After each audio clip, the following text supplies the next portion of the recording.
Hey y'all, welcome to Real Man Talking with G. Scott.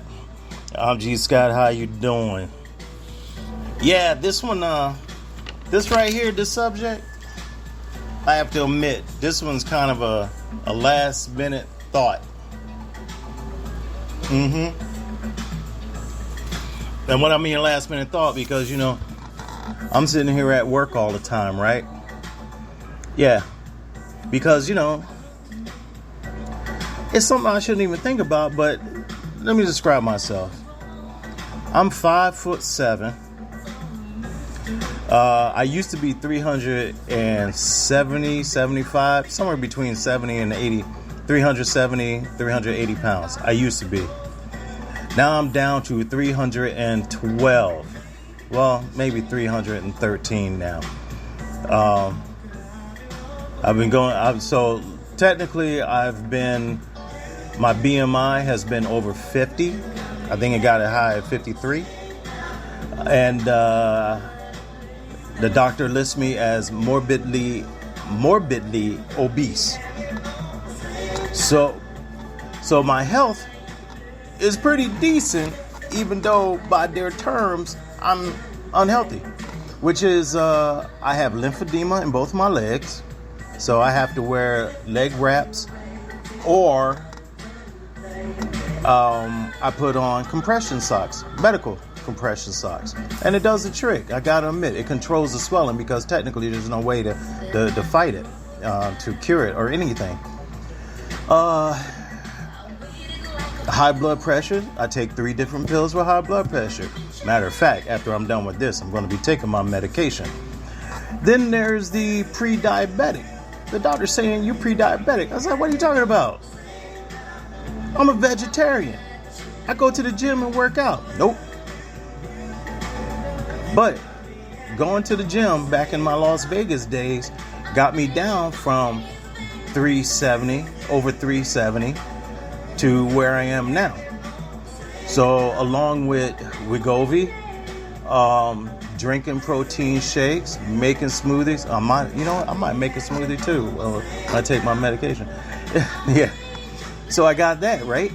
So, and just snacking. I mean, a lot of snacking. Matter of fact, snacking is more of my meal than making a meal. Like I made a cheese omelet with salsa and some vegetarian meatballs.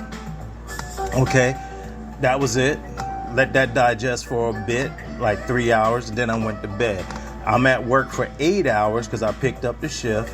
4 hours of overtime and 4 hours to make a 40-hour work week on top of that. So, with that in mind,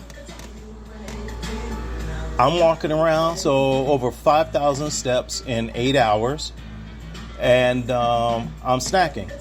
Yogurt, mango pieces, and a Kind breakfast protein bar, and a Premier protein shake. So with all that snacking, 2-3 hours in between, it should help me lose some more weight. All right. Now, over the years, not just me, but everybody else have heard that term, fat shaming. Okay, nobody fat shame me unless you want to talk about psychiatric patients where they go immediately into, you a fat ass. So now, here we are. Nowadays, if you call a person out for looking fat or being fat, that's fat shaming. So, and then, it came to light because people are in the gym and all these people are filming themselves lifting weights on the treadmill, on the knowledge machine, doing deadlifts, yoga, you name it. They're videotaping in the gym. Don't care who's behind them now that's caught in it. Or then you get those posts. What was it? There was this one where the woman was inside the changing room and she saw an overweight woman and she filmed her talking about it. It's like, that's fat shaming, right? And of course, they make negative comments saying, oh my God, you see that fat ass girl? See that fat ass woman? I mean, just flat out. Now, this is where I know you probably won't be, not happy with me, but that's okay. If you fat, your ass is fat. Okay? You fat. F-A-T, not P-H-A-T, because P-H-A-T is pretty hot and tempting. Fat is fat ass. Fat ass. That's right. You got a big ass, you're a lard ass, you're buffalo butt, you're a fat ass, you got a sausage butt, you're a chunky butt, chunky ass, heifer, here piggy. And of course, gravitationally challenged. So, yeah, you're fat. Now, again, how can I say this? I just told you why I could say this. That's right. Because I've been overweight my whole life. I mean, back in the day, when we went shopping for my clothes and my brother's clothes, Sears had a section for boys called Husky. We're called Husky.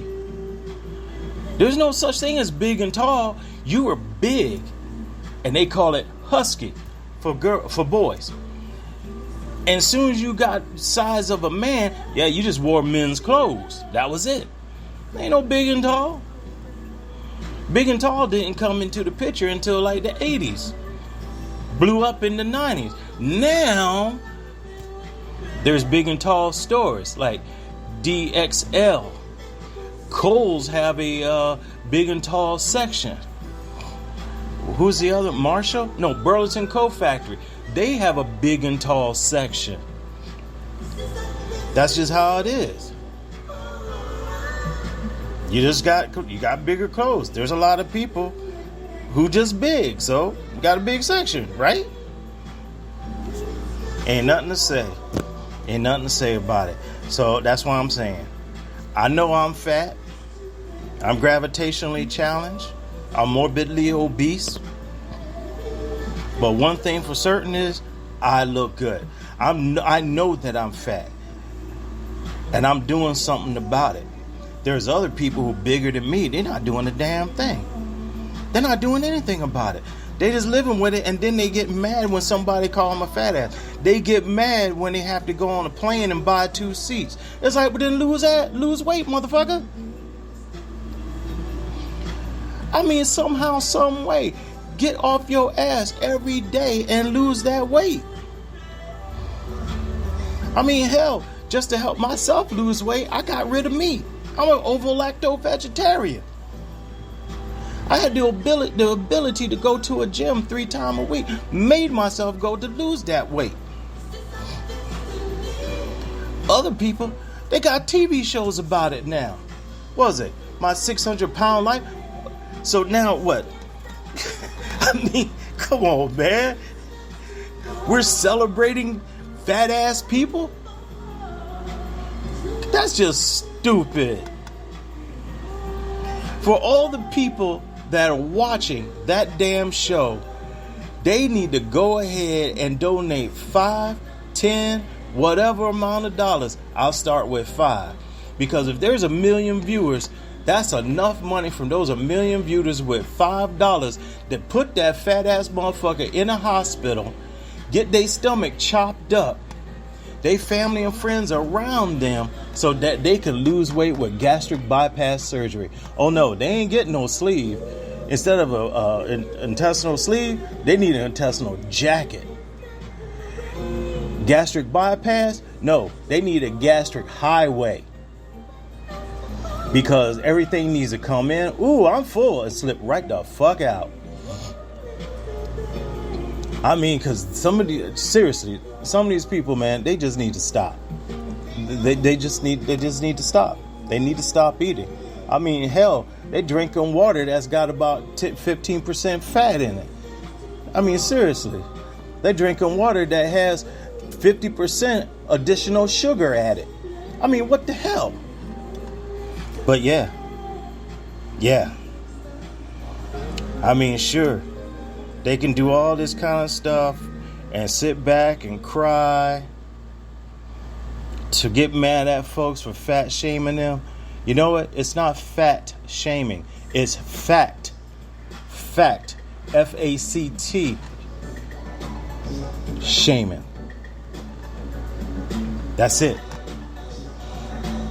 They are sitting there, and it's a fact that you are fat. And these people need to do something about it.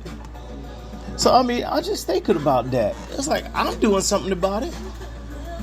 I'm overweight.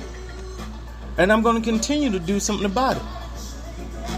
Not everybody got health insurance that'll pay for it. That's the kicker. Health insurance has turned into a fascist world. It shouldn't be like that, but it is. Some insurance companies don't even want to pay for the Ozempic or Wegovy anymore. Like my insurance, they said that they're not paying for it. They stopped. It's like, wow. So people just gonna get fat. It's okay. Now here's something. There's something I can say about Northwest Ohio. And it goes, and now with the insurance company making this decision, which was I think 3 weeks ago or something, it's like they want people to be fat. Now where I am right now in Northwest Ohio and the southwest of Michigan, there's a lot of fat women. I mean, these women are huge. Dude, I've never seen so many fat women in my life. They're huge. And you know what? Again, now, with other people screaming fat shaming, these fat women, they don't care. They don't. Some of them are pretty as all get out. I mean, their faces are heaven sent. But they're the size of a Fiat. A couple of them the size of a Volkswagen. Now, I got no problem with big women. I know some big women hate the term big beautiful women, BBW, or the SBBW, severely big beautiful woman. You got some of them. But you know what? That's them. They're just some big women I'm into. I like them because they look good. And not just in their face, but they dress good. They look good. They smell good.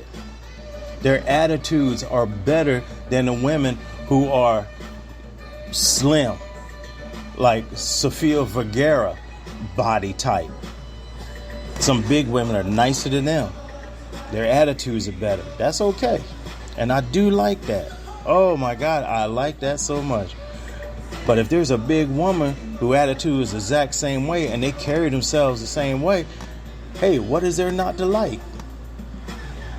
I mean, you're dating, with a big woman, you're dating two women, squeezed into one. Just like, was it the Search candy back in the day? Two mints in one. That's what you got right there with a big woman. So I'm just saying, man, this shit just made me think. It's kind of crazy. Is it, fat shaming versus fact shaming? But hey, everybody doing themselves. Ain't no big whoop. But I'm just thinking, this is some crazy shit. Well, dig this, man. I got that. I just wanted to get that off my chest, Again, this is Real Man Talking with G. Scott. You don't have to necessarily agree with anything I'm saying. It's not at all, man. If you like it, hey, please share it with other people. Spread it around. If you don't like it, hey, man, spread it around. Share it with other people. I appreciate the ears. Yeah, that's it. I got something coming up later on. Again, it's Real Man Talking with G. Scott. I'm D. Scott. Take it easy.